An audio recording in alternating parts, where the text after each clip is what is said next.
안녕하세요. 유튜브 넘버원 축구 분석 전문 채널 골 때리는 TV 배팅맨입니다. 자, 오늘은 축구토토 승무패 37회차 최종픽 영상으로 골 때리는 TV 가족분들 찾아왔습니다. 지난주 한 주 쉬었다고 굉장히 오랜만에 찾아뵙는 것 같은데 다들 잘 지내셨죠?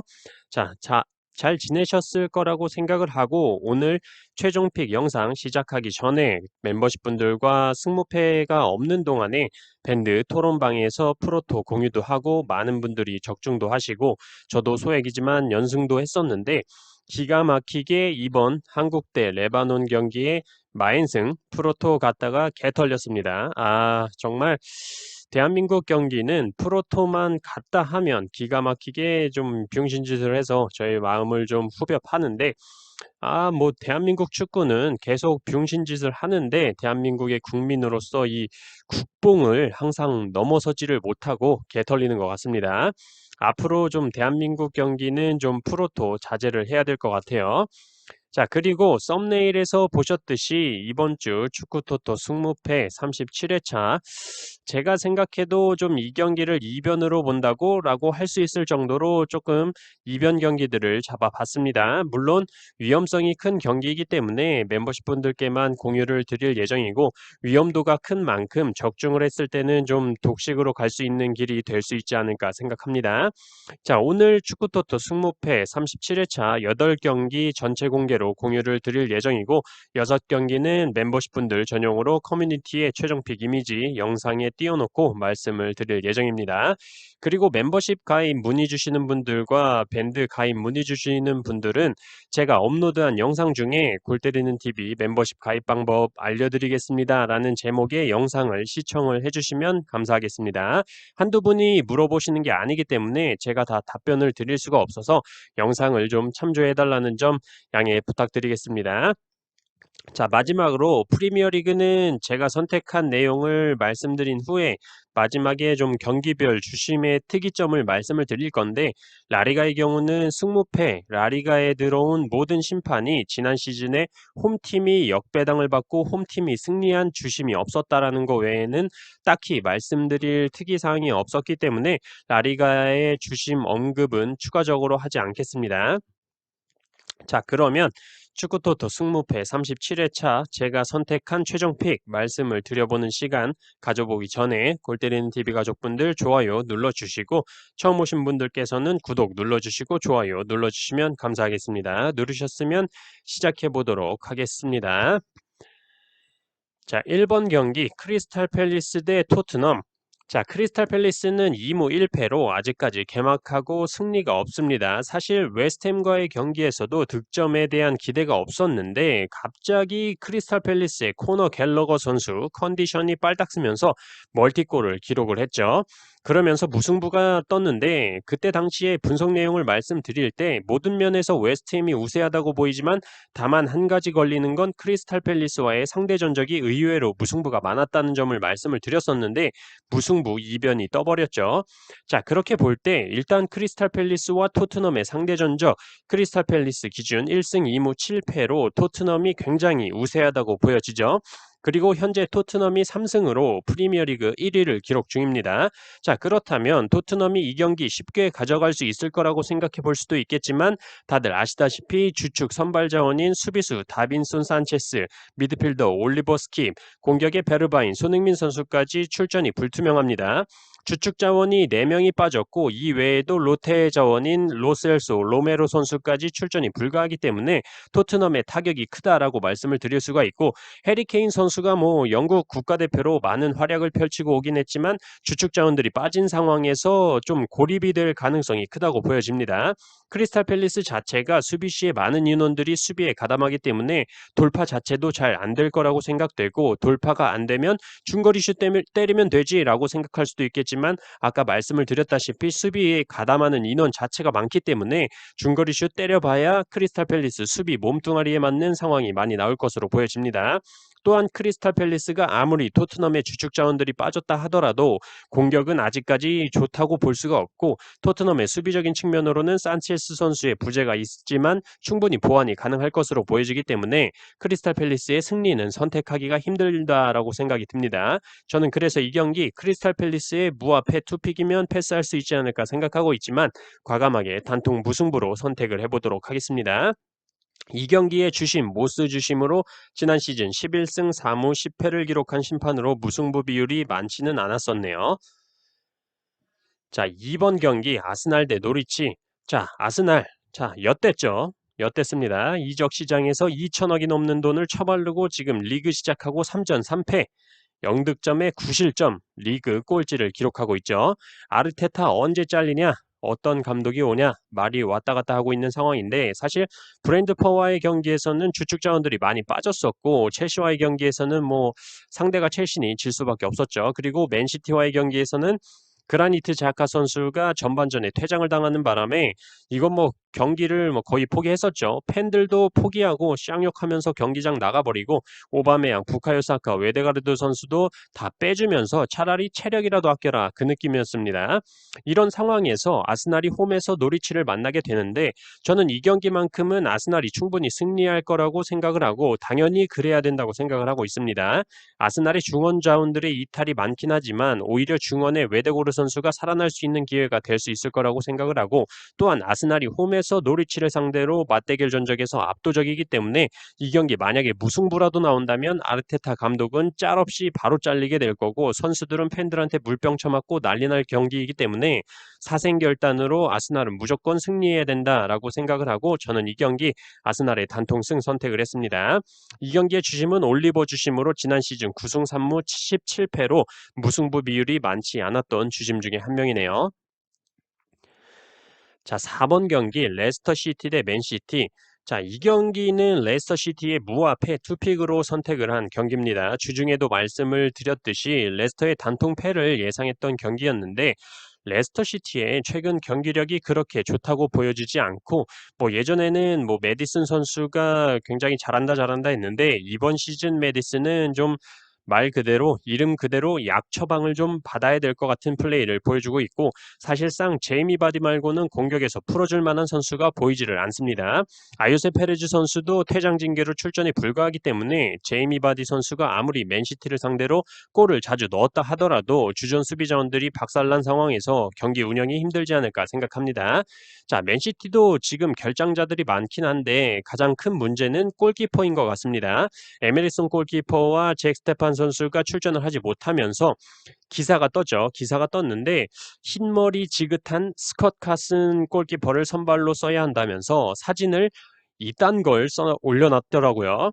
이거 누가 보면 야 맨시티 좋댔다 이거 뭐 막걸리 먹다가 구경 나온 아저씨가 골키퍼 보는 건가라고 생각이 들 정도의 빙신 같은 사진으로 기사를 썼던데 오히려 이런 기사가 나와서 사람을 좀 불안하게 할 때 그대로 강팀이 승리하는 경우가 많았었습니다.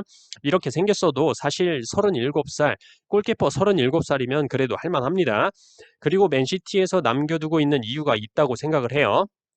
또한 맨시티 공격에 제주스 선수가 출전이 불가하지만 지난 아스날과의 경기에서 봤듯이 골 넣을 선수는 많다라고 생각을 합니다. 페란 토레스 국가대표 경기에 가서 골도 기록을 했고 아스날전에서 골을 기록한 로드리, 권도관 같은 선수가 있고 그리고 큰돈 주고 영입한 잭 그릴리시 선수까지 충분히 득점 가능한 선수들이 많기 때문에 저는 레스터 시티의 단통패 선택을 하려고 했지만 레스터 시티의 홈 경기이기도 하고 지금 맨시티의 주전 자원 이탈도 있고 이 경기의 주심 티어니 주심으로 지난 시즌 5승 9무 8패를 기록을 하면서 이번 승무패에 들어온 경기들 주심 중에서 무승부 비율이 가장 높은 주심이라는 점 그리고 현재 투표율도 맨시티의 70% 이상이 몰린 상황이라서 만약에 부러진다면 무승부이지 않을까 생각을 해서 레스터 시티의 무합패 투픽으로 선택을 했습니다. 이 경기 주심 티어니 주심으로 지난 시즌 5승 9무 8패를 기록하면서 홈 승률이 약간 낮은 주심 중에 한 명이죠. 자, 5번 경기 맨유 대 뉴캐슬. 자, 날강두. 자, 호날두가 돌아온 맨유입니다. 사실 이 경기 호날두 선수의 격리 때문에 사실 출전을 하지 못할 줄 알았는데 경고 누적으로 좀 일찍 포르투갈 대표팀에서 소집 해제가 돼서 영국으로 오는 바람에 생각보다 일찍 팀 훈련에 합류를 했더라고요. 지금 맨유 투표율 보셨죠? 투표율도 지금 맨유 승에 90% 이상이 몰리고 있고 이런 경기는 부러지면 무조건 2월 되는 거죠. 선수적인 측면으로도 결장자 중에 중원의 프레드 선수와 맥토미니, 공격의 산초, 레시포드 선수가 출전을 하지 못하지만 대체 자원 충분히 있다고 생각을 하고 반면에 뉴캐슬이 주전 자원 타격이 크다고 보여집니다. 중원의 미구엘 알미론, 헤이든, 존조 셸비가 출전이 불투명하고 공격의 칼럼 윌슨, 프레이저 선수까지도 출전이 불투명합니다. 이렇게 되면 뉴캐슬은 그냥 생막시맹 선수 혼자 나와서 그냥 측면에서 혼자 호랑나비 춤만 경기 끝날 때까지 하는 거죠. 찰나다가 접고, 찰나다가 접고, 찰나다가 접고 이걸 많이 해서 호랑나비 춤추는 것 같더라고요. 어쨌든 뭐 공격의 뭐 다른 선수 조엘링턴 선수 골 결정력은 뭐 극혐이죠. 극혐 수준입니다. 결론적으로 호날두 선수가 관중 기질이 엄청나기 때문에 홈팬들 앞에서 자신감 뿜뿜하면서 열심히 뛸 것으로 예상이 되고 온 세계가 집중하는 호날두 컴백 홈 경기가 될 거기 때문에 선수단 전체적으로도 집중력이 더 좋을 것으로 보여집니다. 저는 이 경기 맨유의 단통승으로 선택을 했습니다. 이 경기 테일러 주심으로 지난 시즌 8승 9무 10패를 기록을 했고 딱히 뭐 특별한 점은 찾지 못했습니다.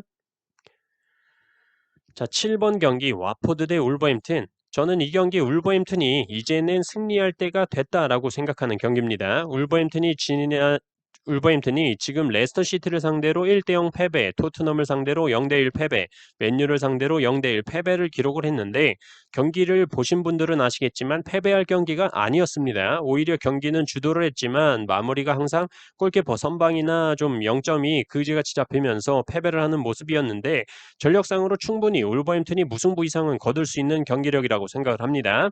또한 저는 사실 울버햄튼의 공격수인 라울 히메네즈 선수의 경기력 자체를 계속 말씀을 드렸지만 정상이 아니다. 머리 다친 이후에 복귀를 하고 예전의 폼을 못 찾는 것 같다라고 말씀을 드려왔는데 계속 출전을 시키고 있었죠. 지금 히메네즈 선수가 출전이 불투명한 상태로 나오고 있기 때문에 저는 오히려 잘 됐다. 이게 오히려 울버햄튼에게는 공격적인 측면으로 더 낫지 않나 생각을 합니다.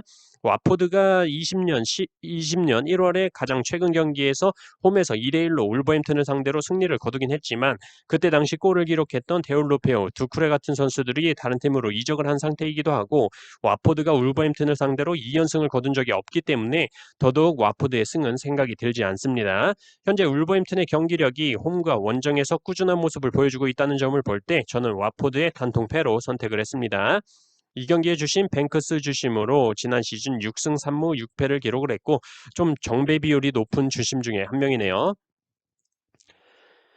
자, 10번 경기 빌바오 대 마요르카. 자, 일단 맞대결 전적부터 빌바오가 홈에서만큼은 마요르카를 압도하는 모습을 보여주고 있죠. 기본적인 전적도 빌바오가 7승 2무 1패로 앞서고 있고 빌바오 홈에서는 5승으로 압도적인 전적을 보여주고 있습니다.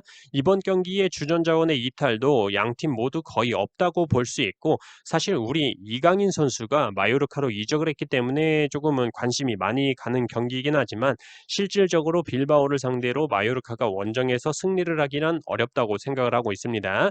왜냐하면 빌바오가 홈에서만큼은 바르셀로나를 상대로도 1대1 무승부를 거두는 모습을 보여줬기 때문에 마요르카 홈이라면 모를까 빌바오 홈에서는 마요르카가 이변을 낼 수 있을 거란 생각이 들지 않습니다.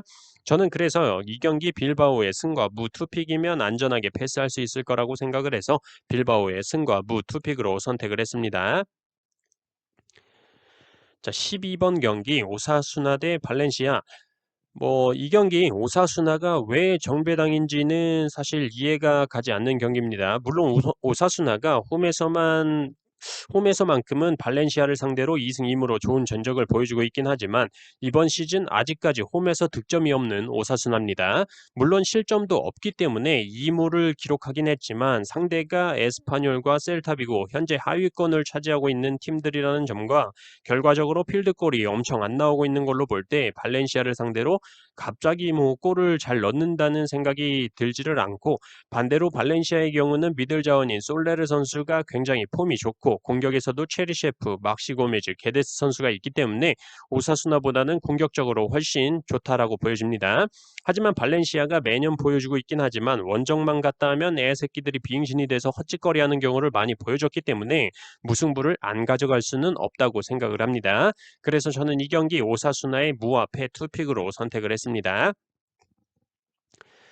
자, 13번 경기 리즈 대 리버풀. 자, 이 경기 가장 최근이었던 올해 4월 맞대결에서 리즈가 리버풀을 상대로 홈에서 1대1 무승부를 기록을 했습니다. 그렇기 때문에 혹시 이변이 일어날 수도 있겠다라고 생각을 할 수도 있겠지만 그때 당시에 리버풀에는 수비 라인에 마티프, 반다이크, 아놀드 선수가 없었죠. 또한 공격에서도 살라 선수를 후반 20분 남겨놓고 교체 투입을 하면서 마누라 공격 라인이 가동되지 않았던 시점입니다. 이번 경기에는 피르미누 선수가 출전이 불가하지만 살라, 디오구 조타, 마네 선수는 출전이 가능하기 때문에 공격력 충분히 좋다라고 생각이 들고 파비뉴와 제임스 밀러 선수가 출전이 불투명한 중원 라인은 대체 자원이 있다고 생각이 들어서 리즈를 상대하기에 부족함이 없다라고 생각을 합니다. 어쨌든 리즈를 상대로 리버풀이 2연속 무승부를 거두지는 않을 거다라고 생각이 들고 리즈의 하피냐 선수가 출전이 불투명한 상태이기 때문에 하피냐 선수 없이 벤포드 혼자 공격에서 활로를 찾지 못할 것으로 예상이 되고 사실 벤포드 선수가 뭔가 아직 리그 초반이라 그런지 폼이 제대로 올라온 것 같지 않은 모습을 많이 보여주고 있습니다. 다만 리버풀의 알리송 선수가 출전이 불가한 게 아쉽긴 하지만 대체 자원의 골키퍼들 역시 실력 있는 골키퍼들이기 때문에 저는 이 경기 이변은 없다라고 말씀을 드리면서 리즈의 단통패로 선택을 했습니다. 이 경기의 주심 파우슨 주심으로 지난 시즌 7승 9무 9패를 기록을 했고 승무패가 거의 균등하게 나눠지는 주심이네요.